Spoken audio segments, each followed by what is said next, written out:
recoger todo.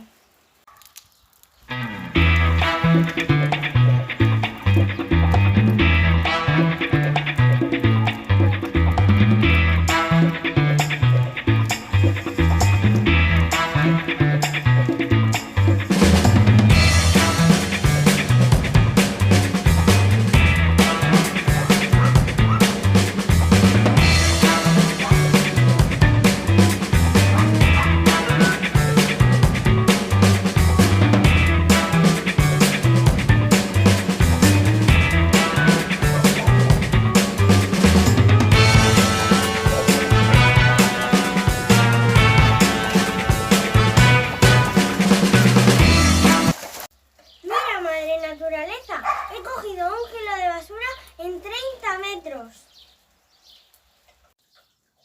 ¡Madre mía! ¡Qué desastre ecológico!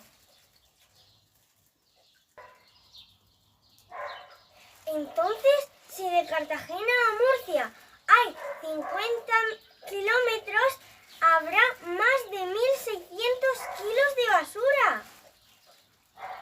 Y si el perímetro del Mar Menor es de 73 kilómetros, eso significa que habrá 2.500